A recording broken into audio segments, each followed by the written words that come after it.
எல்லாருக்கும் வணக்கம். என் பேர் ரோஹித்குமார். நம்ம இப்ப எங்க இருக்கோம்னா தென்காசி மாவட்டம் சுந்தரபாண்டியபுரம் அப்படிங்கிற ஒரு கிராமத்துக்கு அருகில இருக்க விந்தன்கோட்டை அப்படிங்கிற கிராமத்துல தாங்க இருக்கும். இந்த கிராமத்துல வந்து பாத்தீங்கன்னா ஒரு மிகப்பெரிய பாண்டிய மன்னனுடைய ஒரு கோட்டை இருக்குங்க. அதுவும் 80 ஏக்கர் பரப்பளவிலான ஒரு கோட்டை இருக்குங்க. ஆனா அதோட கோட்டையோடைய நிலைமை இதுதாங்க. இந்த காணொலி முழுக்க பாருங்க. இந்த கோட்டையை பற்றியும் இந்த தென்காசியை ஆண்ட அந்த பாண்டிய மன்னனை பற்றியும் இந்த காணொலி முழுக்க உங்களுக்கு சொல்றேன். வாங்க வீடியோக்குள்ள போலாம்.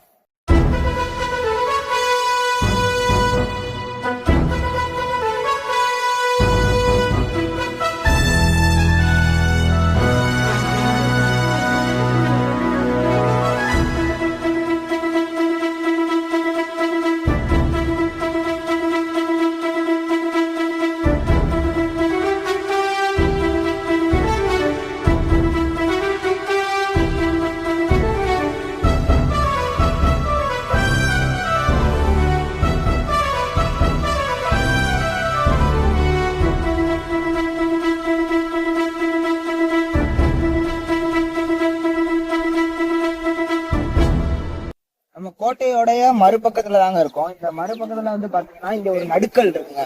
நான் வந்து முந்தின வீடியோல நான் வந்து சொல்லியிருப்பேன். நடுக்கல்னா வந்து நம்ம போர்ல இறந்த ஒரு போர் வீரருடைய நினைவா வைக்கப்படுற ஒரு கல் தான் நடுக்கல். அந்த வகையில வந்து பாத்தீங்கன்னா இவரு வந்து ஏதாச்சும் ஒரு போர்ல வந்து உயிரிழந்திருப்பாரு. அப்படி அவர் உயிரிழந்ததுக்கு அப்புறம் வைக்கப்பட்ட ஒரு நடுக்கல் தான் இது. இவரோட வலது கையில பாத்தீங்கன்னா இது வாள் இருக்கு. எவ்வளவு அருமையா செதுக்கியிருக்காங்க பாருங்க. ஆனா கால மாற்றத்தினால கொஞ்சம் அழிஞ்சிருக்குங்க. இப்ப வந்து இவருக்கு வந்து பூஜை செய்யற வழக்கம் வந்து இங்க இருக்கு.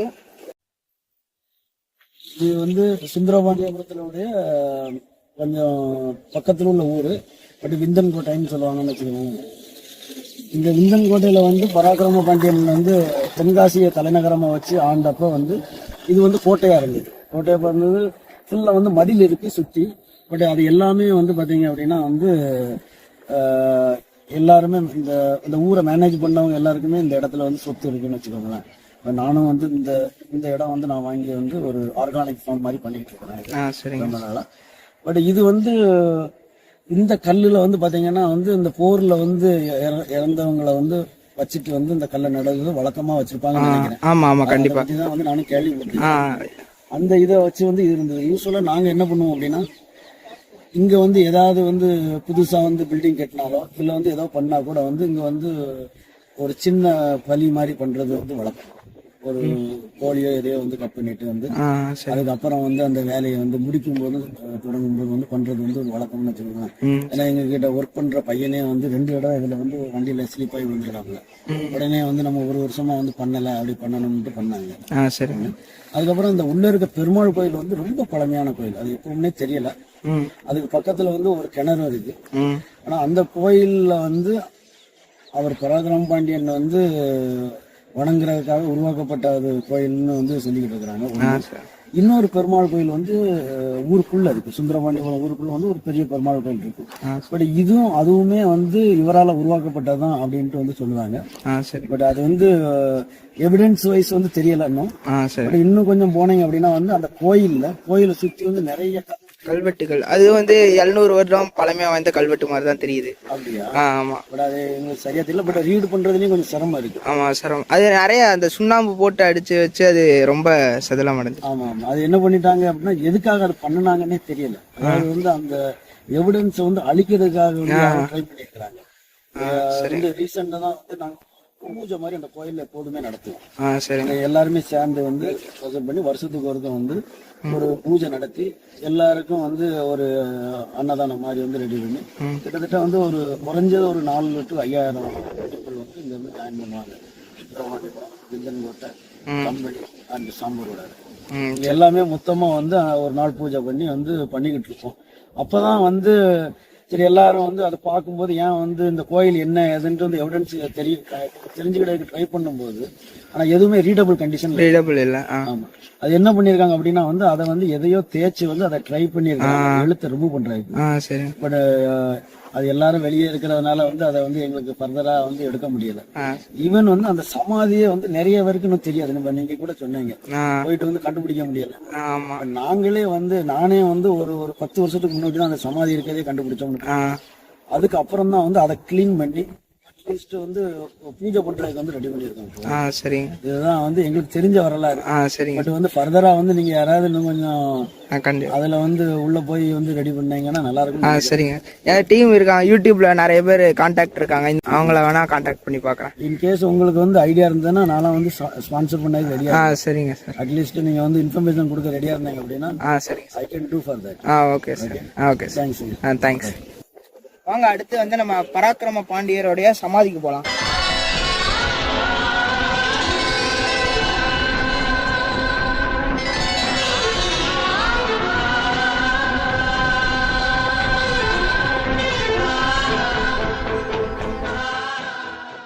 இப்போ வந்து பாத்தீங்கன்னா நம்ம பராக்கிரம பாண்டியன் அவர் சமாதி அடைஞ்ச அந்த ஒரு இடத்துல தாங்க இருக்கோம். சரி, இந்த நம்ம தென்காசி எப்படி உருவானது அப்படின்னு பாத்தீங்கன்னாலே வந்து ஒரு மிகப்பெரிய ஒரு கதையா இருக்கும். தென்காசி முதல்ல வந்து செண்பக போலில் அப்படின்னு தான் அழைச்சிருக்காங்க தென்காசிய. அந்த செண்பக போலில் ஆண்டவர் தான் இந்த பராக்கிரம பாண்டியருங்க. இந்த செண்பக போலில்னா என்னன்னு பாத்தீங்கன்னா செண்பக மரக்காடுகளால சூழப்பட்டதான் தென்காசி. அங்க வந்து இந்த பராக்கிரம பாண்டியன் அப்படின்னு சொல்லப்படுற ஒரு மன்னர் ஆண்டு வந்திருக்காருங்க. அதாவது 1400 ஆண்டு வந்திருக்காரு. அப்போ வந்து இவர் கனவுல வந்து தோன்றிய சிவபெருமான் இந்த செண்பக காட்டுக்குள்ள, அதாவது பாண்டியர்கள், அதாவது இவருடைய மூதாதையர்கள் வணங்கிய லிங்கம் இருக்கதாக வந்து இவர் கனவுல வந்து சொல்லியிருக்காங்க. அது மட்டும் இல்லாம அந்த லிங்கத்தை வந்து கோயில பிரதிஷ்டை பண்ணி ஒரு கோயிலை வந்து கட்டு அப்படின்னு வந்து சிவபெருமான் சொல்லியிருக்காங்க. அது என்ன காரணம் அப்படின்னு பாத்தீங்கன்னா, இங்க இருந்து காசிக்கு செல்ற அந்த சிவபக்தர்கள் வந்து பாத்தீங்கன்னா போற வழியிலே இறந்து போறாங்க. அவங்க வந்து காசிக்கு சென்றடைறதுக்கு முன்னாடியே இறந்து போறாங்க. அதனால இவரும் வந்து பாத்தீங்கன்னா இந்த மாதிரி வந்து ஒரு கோயிலை கட்டி எழுப்புறாரு. இதுலயும் வந்து கோவில் கட்டுறதுலயும் தடங்கள் வந்திருக்குங்க. ஏன்னா இவர் வந்து இவர்கிட்ட இருக்க மொத்த சொத்தையும் வித்து அந்த கோயிலை கட்ட ட்ரை பண்ணியிருக்காரு. ஆனா வந்து முழுமையா கட்டி முடியப்படவில்லை. ஏன்னு கேட்டீங்கன்னா அவருக்கு அந்த அளவுக்கு வந்து போதிய பணம் இல்லைங்க. அதுக்கப்புறம் என்னாச்சுன்னு பாத்தீங்கன்னா அந்த கோவிலுக்கு வர்ற பக்தர்களை வந்து காணிக்கை செலுத்துவாங்க. அந்த காணிக்கை செலுத்தினா இவர் வந்து அந்த கோவில்ல இருக்க பக்தர்கள் காலில் விழுறேன் அப்படின்னு சொல்லி ஒரு கோரிக்கை விடுத்திருக்காரு. அதன்படி அங்க வந்து இப்ப கூட வந்து தென்காசி கோயில்ல பாத்தீங்கன்னா இவர் வந்து வணங்குற மாதிரி ஒரு சிற்பம் இருக்குங்க. அந்த ஒரு அவங்க பக்தர்கள் கொடுத்த அந்த காணிக்கையால கட்டப்பட்ட கோயில் தான் தென்காசியில இருக்க காசி விஸ்வநாதர் கோயில். சரி, அவருக்கு அந்த லிங்கம் எங்க இருக்குன்னு எப்படி தெரிஞ்சிச்சுன்னா, இந்த கோட்டையில இருந்து அந்த கோவில் அந்த லிங்கத்துக்கு வந்து எறும்புகள் வந்து போற ரூட்டை வந்து பாத்திருக்காரு. அந்த எறும்புகள் போறதுக்கு பின்னாடியே இவரும் போய் அந்த லிங்கத்தை இருக்கிறத வந்து கண்டுபிடிச்சிட்டாருங்க. கண்டுபிடிச்சதுக்கு அப்புறம் அங்க வந்து கோவில் கட்ட தொடங்கியிருக்காரு. கட்ட தொடங்கினதுக்கு அப்புறம் இந்த கோயில் வந்து இடிஞ்சு விழுகிற நிலைமையில இருந்திருக்கு. அதுக்கப்புறம் தான் வந்து இந்த மாதிரி காணிக்கை செலுத்துறவங்களுக்கு அவருங்க பாதத்தை தொட்டு வணங்குறேன் அப்படின்னு வந்து ஒரு கோரிக்கையை வந்து விடுத்தாரு. அந்த வகையில வந்து பாத்தீங்கன்னா இப்ப கூட வந்து அங்க போனீங்கன்னா இவருடைய சிலை இருக்கும். இவ்வளவு பெரிய மன்னர், அதாவது 1400 நம்ம விஜயநகர பேரரசு வந்து நம்ம மதுரைய வந்து கைப்பற்றிய பிறகு பாண்டியர்கள் வந்து தென்காசியும் திருநெல்வேலியும் தான் வந்து மெயினான தலைநகரமா வச்சு ஆண்டு வந்தாங்க. அந்த மாதிரி மெயினான தலைநகரமா வச்சு ஆண்ட முதல் மன்னன் பராக்கிரம பாண்டியருங்க. சடையவர்ம பராக்கிரம பாண்டியர். இவ்வளவு பெரிய ஒரு மன்னர்னு பாருங்க. இப்ப நீங்க வந்து தஞ்சாவூருக்கு போனீங்கன்னா பெரிய கோயில்னா தஞ்சாவூர் பெரிய கோயில் சொல்லுவீங்க. ஆனா சவுத் சைட்ல வந்து பாத்தீங்கன்னா பெரிய கோயில்னா தென்காசியில இருக்க காசி விஸ்வநாதர் கோயில் தாங்க பெரிய கோயில். அவ்வளவு பெரிய கோயிலை கட்டி எழுப்பிய சடையவர்ம பராக்கிரம பாண்டியருடைய சமாதி. மேல சிவலிங்கம் இருக்கு. இந்த சமாதி வந்து முன்னாடி பாத்தீங்கன்னா ரொம்ப சிதலம் அடைஞ்சு இருக்கிற இடமே தெரியாம இருந்துச்சு. ஆனா இப்பதான் வந்து இதெல்லாம் வந்து கட்டி வச்சிருக்காங்க. ரொம்ப பெருமையான விஷயம். ஆனா வந்து அங்க இருக்க அந்த தூண் வந்து பாத்தீங்கன்னா இங்க இருந்த தூண் கிடையாதுங்க. இது வந்து இங்க பக்கத்துல இருக்க பெருமாள் கோயில்ல இருந்து கொண்டு வரப்பட்ட தூண். அது எப்படி உறுதிப்படுத்தலாம்னா, அங்க இருக்க அந்த கிருஷ்ணருடைய புடைப்பு சிற்பம் வந்து அந்த ஒரு தூண்ல இருக்குங்க. எவ்வளவு அழகா இருக்கு, இப்போ மெயின்டைன் பண்ணிட்டு இருக்காங்கன்னு பாருங்க. வந்து இங்க உள்ள வந்து 4 புறங்கள், ஒரு 2 புறங்கள்ல வந்து அணையா விளக்கு வந்து ஏற்றி வச்சிருக்காங்க. இவ்வளோ ஒரு இயற்கை சூழ்ந்த ஒரு இடத்துல வந்து அடக்கம் பண்ணியிருக்காங்க.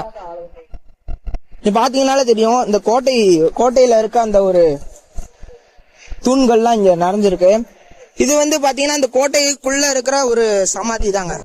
இந்த காணொலியை வந்து முடிஞ்ச அளவுக்கு எல்லாருக்கும் பகிருங்கள். அப்பனாதான் வந்து இந்த மாதிரி ஒரு இடம் இருக்கு, இந்த மாதிரி ஒரு கோட்டை இருக்கு, இந்த மாதிரி ஒரு மன்னருடைய சமாதி இருக்கு அப்படின்னு எல்லாருக்கும் தெரியும்.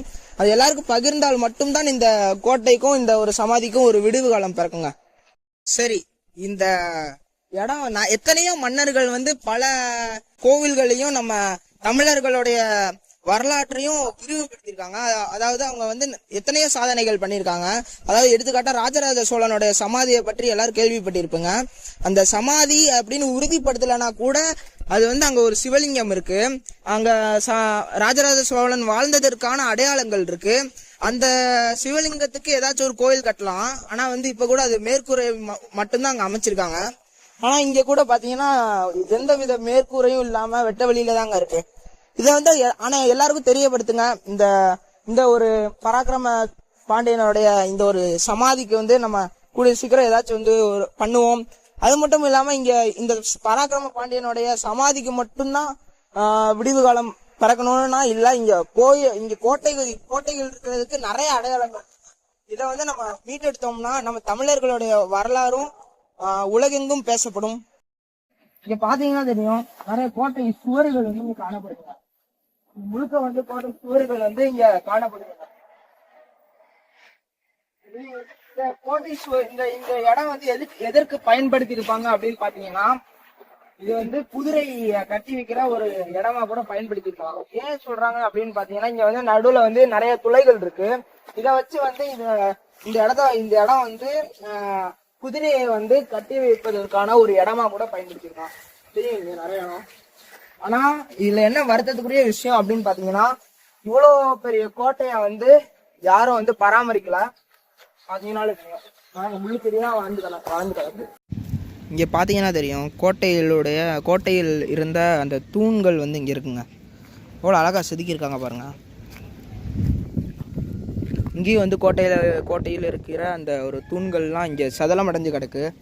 நம்ம வந்து கண்டிப்பாக வந்து இந்த இடத்துல வந்து நம்மளால் முடிஞ்ச அளவுக்கு நம்ம வந்து இந்த இடத்த வந்து சீரமைக்க பார்க்கலாம். ஏன்னா வந்து இந்த இடம் வந்து வெளியில் தெரியாத அளவுக்கு இருக்குங்க. இந்த இடத்துல வந்து இப்போ ரோடு போடுறாங்க.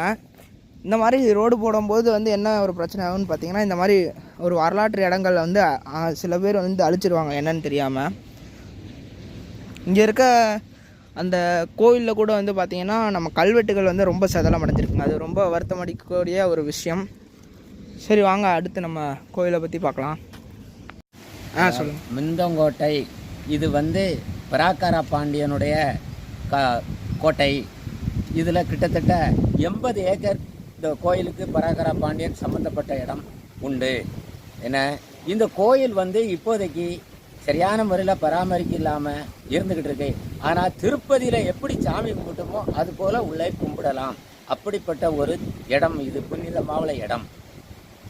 இது பராக்கார பாண்டியன் ஆண்ட இது கோட்டை. அடுத்து இந்த இடம் இப்படி பாழடைஞ்சு இதாக இருக்கிறதுனால இதை நல்ல முறையில் மீட்டெடுத்து மக்கள் எல்லாம் வந்து நல்ல முன்னேற்றத்துக்கு கொண்டாடணும்னு நான் சாமியை கும்பிட்டுக்கிறேன். சரி, பார்த்தீங்கன்னா தெரியும் கல்வெட்டுகள் இங்கே பொறிக்கப்பட்டிருக்குங்க. நான் வந்து எதுவுமே வாசிக்கிற நிலமையில இல்லை. பார்த்தீங்கன்னா வந்து இந்த கோட்டை வந்து 80 ஏக்கர் பரப்பளவில் இருக்குன்னு நம்மளுக்கு தெரியும். நம்ம நீங்கள் தஞ்சை பெரிய கோயில் போயிருந்தீங்கன்னா தெரியும், அந்த தஞ்சை பெரிய கோயிலை சுற்றி அகழி இருக்கும் பாதுகாப்புக்காக. அதே மாதிரி வந்து பார்த்தீங்கன்னா இந்த கோட்டையிலையும் பார்த்தீங்கன்னா சுற்றி அகழி இருந்ததற்கான அடையாளங்கள் காணப்படுதுங்க. இது பார்த்தீங்கன்னா தெரியும், ரொம்ப பெரிய அளவிலான அகழி இருந்திருக்குங்க. அந்த அகழியில இருந்த ஒரு பகுதி தாங்க இது. இந்த கோட்டைக்கு வெளியில இருந்த ஒரு அகழியில இருந்த ஒரு பகுதியாக கூட இருக்கலாம், இல்லாட்டி கோட்டைக்குள்ள இருந்த ஒரு சோரா கூட இருக்கலாங்க. கூடிய சீக்கிரம் இந்த ஒரு இடத்துக்கு ஒரு விடிவு காலம் பறக்கட்டும். நானும் வந்து இந்த இடத்துக்கு வந்து அடிக்கடி வந்து பார்த்துட்டு நம்ம விடிவு காலம் பறக்கிற முடியும். இந்த கோயிலுக்கு இந்த இடத்துக்கு வந்து நம்ம ஏதாச்சும் நம்மளால முடிஞ்சதை வந்து பண்ணலாம். இந்த காணொலியை எல்லாருக்கும் பகிருங்கள். இவ்வளவு அழகா இருக்காரு பாருங்க. இப்படிக்கு உங்கள் ஆர் ரோஹித் குமார். பிறந்து அஞ்செழுத்திலே வளர்ந்து அஞ்செழுத்தை ஓதுகின்ற பஞ்சபூத பாவிகாள் அஞ்செழுத்தில் ஓரெழுத்து அறிந்து கூற வல்லிரே அஞ்சல் அஞ்சல் என்று நாத நம்பலத்தில் ஆடுவே ஓம் நமச்சிவாய ஓம் ஓம் நமச்சிவாய. நன்றி, வணக்கம். இப்படிக்கு உங்கள் ஆர் ரோஹித்குமார்.